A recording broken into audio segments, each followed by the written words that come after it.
Mr. McHale, we are celebrating, and I do mean celebrating, the SCCA heading to Indianapolis Motor Speedway for the runoffs. Honda HPD very involved. Formula 4 Championship. There's some other exciting news going on, but we know SCCA is very important to Honda. Tell me about the importance of the runoffs to you as someone who covered it extensively as a reporter. Well, there are a couple of different ways I can answer that. First off, I had the opportunity when the runoffs were at the Mid-Ohio Sports Car Course, which is basically my hometown of Mansfield, Ohio, for 32 years. So when the runoffs were at Mid-Ohio in 94, 5, 6, I believe I want to say, I was covering them for the local newspaper. I have a really dominant memory of the very first year the runoffs were there, only because it was mid-October. Not necessarily the best time of year in central Ohio from a weather standpoint, but I remember watching from the media center at Mid-Ohio, literally seeing the leaves change over the course of the 3 days of the activity. And it was perfect weather. It couldn't have been better the first time they had them there. And it was so cool to show up on Saturday morning after being there on Friday and seeing more color in the leaves, and then showing up on Sunday morning after being there Saturday and seeing even more. So that was just a natural phenomenon that has stayed with me for these 20-odd years since. The other thing that I remember very, very vividly, and this is more of a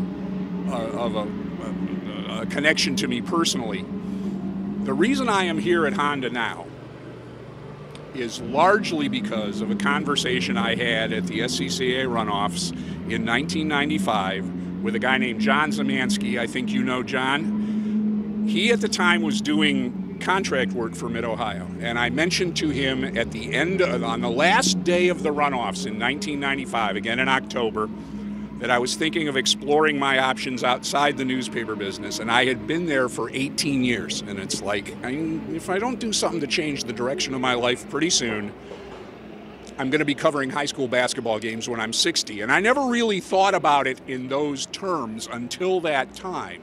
And I would love to be able to stand here and tell you that I saw the hard times that were ahead for the newspaper business in the fall of 1995. That's absolutely not true. I had an angel on my shoulder. I said something to John, he put me in touch with a guy who put me in touch with a guy, and I ended up in 1996 going to work for what was then the Kart Series, and worked with them through 2001, had a year at Trans Am in 02, and came to Honda in 03, and I've been there ever since. But the point being that if I hadn't had that conversation, I wouldn't be sitting where I am right now, and I've been very, very, very fortunate. Last question for you. So, Indianapolis 500, Honda's done okay there. I seem to recall a little bit of milk drinking this year, last year.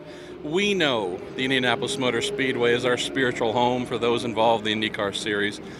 Tell me about what you think it's going to mean for those amateur racers, those who might want to be in the Indy 500 one day, to go to our spiritual home for their runoffs. Well, it's obviously had a huge impact on the entry list, right? I'm hearing we're well over 1,000 now. I don't know what the total number is right at this moment, but your standard runoffs entry list is 650 to 700, I think.